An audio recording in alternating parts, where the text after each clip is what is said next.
Welcome to another RES Wave update. Okay, so this is an update on the oil situation. Okay, so we did break the highs, which to me, I've decided to just change the count back to previous, but with a bit of a twist here. So to me, in my opinion, this is a bullish continuation of a trend. Okay, so as we know, as Gregory Mannarino always says, oil is the lifeblood of the military industrial complex. Um, Very interesting things there going on. So all I can say is that for me, there's different levels of support here that are important to me. So if we just switch back to the 4-hour chart, I just want to indicate the kind of thing that I believe could be playing out in this scenario. Okay, so first of all, we would have had wave one that started back down at the lows when it went to zero up until basically when we hit around August in 2020. We had an A followed by a B, a C, a D, and the latest move down, I will count that as an E. I will count that as a weak wave E, right? Now, I didn't want to do that initially, but I have no choice now. To me, having broke the $77 area is indication that we have completed an expanded wave two correction. So if that's the case, then basically we're in wave three now, and it only had just begun around basically August 2021. Now, if that's the case, then what happens when we move in and when we zoom in a little bit closer, right? Then we have this kind of subdivision, right? We have basically a wave one, A, B, C, D, E, just like I had initially pointed out, but because we never saw the turn lower, I said if we break higher, then we need to reevaluate. So what am I doing now? I'm reevaluating. Okay, so to drill down a bit deeper, there's obviously 3 layers of support depending on uh, the kind of risk you want to take based on this trade. Obviously, the smallest risk is the best risk, right? No risk at all is even better. So obviously the first support is at 61.67 on this chart, $61.67, followed by $74.98. And then at this point in time, if we subdivide even smaller to a smaller degree, then we'd have to look at the 15-minute chart and have a look at this price action here. Now, because we went above this, we just basically broke above this now, I can't say that that's the end of anything. In fact, I can only suggest that this is basically like a mini 1-2. Okay, so being a mini 1-2 pattern, I would suggest that this whole thing here was a complete correction, basically from right here to right here. Okay, so therefore, to me, this is either going to keep going or it's going to do something completely different, which could be potentially a weird correction that's still going to trend to the upside, but it may not be in a straight line. Now, if it is, then we should get something that goes a bit higher than this distance here. Okay. If we get a move that goes above this kind of distance here, right, I believe it'll keep going, right? Now, the reason I say that is because if you look closely at this 5-wave move, you can see a potential discrepancy in the pattern. Having seen 5 waves, there could be something else going on in here that is potentially like an expanding correction. Now, that may not be the case, and there's only one way to find out, right? But if that were to be the case, then this stop here would be a little bit kind of useless, right? The stop that you'd want to be using to start off with would be obviously the 74.98 stop. Okay, that would at least hold you down a bit longer if this price action was to fluff around this area for a bit. However, because it clearly broke out of the previous resistance area, which was around the $77 mark. I mean, it seemed to do it in a way that was pretty there's a lot of strength behind the move. Okay, so if we are to count this as a wave 2, obviously that would be the best support, but obviously that's a pretty long stop. So in trying to find the best smallest amount of risk, you'd be looking at, then again, the $70, $74, $75 area.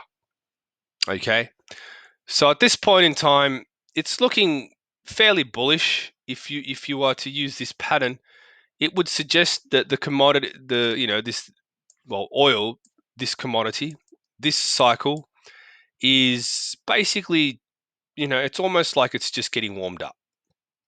Okay, um, there's a few things. There's a few reasons why I suggest that could be the case. And one of them is basically the price action that occurred after this particular 3-wave move, right? We got this kind of move, right? Which, I suppose can look like a fairly straightforward 5-wave move, but if you look at the internals, that may not be the case, right? What may be the case here is that we're seeing basically an expanded correction, which indicates a lot of strength, of course. But the key giveaway, I suppose, to why I think, apart from the internal wave structures of what's going on here, right? To me, it's also this move here, right? This is a 5-wave move. Okay, so to me, being a 5-wave move, why is there a 5-wave move there? Okay, that gives me that clue. Okay, and then you've got this other move which looks kind of like a 3-wave move, but it's doesn't look like a 5-wave move, right? You've got some internal price action going here with a bit of a leading diagonal for those Ellioticians out there that like to call it that. I just call it weak 5-wave moves. And then you've got this move here, which to me looks like it's subdividing 3, 3, 3, right? So given that info and then the rest of it that I've just basically explained at the smaller degree, there's a bit of evidence to support that idea, because quite frankly, I cannot put anything else. I cannot say that it looks like anything else, especially when you've got overlapping, um, price action practically all along the way, right? You've got this, like this wave here touches this wave there. This wave here touches that wave there. There's too many there's too many overlapping waves for it to suggest that it is just going to be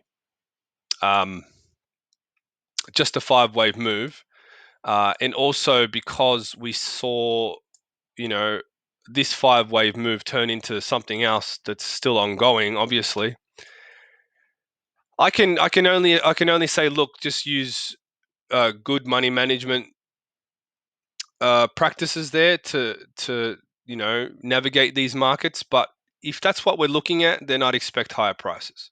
Simple as that. Okay. Now, another way I suppose I can try and do this is to also use just a couple of methods that I use here to navigate through certain corrective processes, is the AE RES wave trend line. Okay, now you can see with the RES wave AE channeling, you can see that price has basically jumped up above. It's kind of like said, you know what, we want to stay above this now because we've moved up into a more bullish sort of position now, and there's a bit of strength in the market. Well, I suppose we'll find out in due time. But I thought I'd give an update on this one simply because the previous idea was invalidated. And really, there's only two things that can happen right here. The market could either go up or down. Well, in terms of going down, I think we've crossed that one off the list. Okay.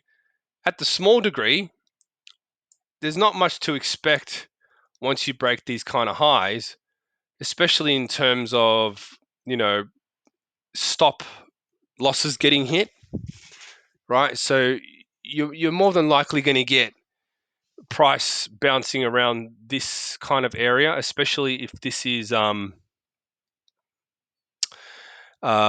I think it is here, the end of the correction being here. Price cannot go below basically the $80 mark, right? So, or $80 and change, right? So I suppose to start off, if you want low risk attempt at this, that would be the place to be. If you have a bit more ability to trade this with a bit more leeway for yourself, obviously your next level would be $74.98. But at this point in time, it's a wait and see game. There's no need to stress about trading. Trading should not be stressful for you. It's just understanding the patterns and how it all works, and then what does it lead to, where's it going, all that sort of thing. So if we are expecting oil to go up, then I would assume that it would be from this point on, especially after having completed you know the major wave 2, which at the 4-hour degree would would have happened basically August this year, right? Which to me is very interesting because wave 1 ended in August last year. So did the correction take a whole year, and did it correct to the upside? Well, at this point in time, it seems to be the case. Okay, if you measure that line there, it's basically 360 days, or about a year roughly. So if this thing had an expanded correction that went for a year and didn't come back down to the end of wave 1, I would suggest that there's probably going to be a lot more strength in this market that would take this thing significantly higher than what it's been for quite a while. And in fact, I wouldn't be surprised if it even breaks all-time high. Okay, because after all, wave 3s are the strongest move, and if we're just basically this far away from it, I could easily see that happening. You could target it, you could do whatever you want, wait for a correction once wave 3 is over, and wait and see what happens after that. But for now, that's all I got for you on this one. Hopefully you found this video interesting and informative. Thank you for watching.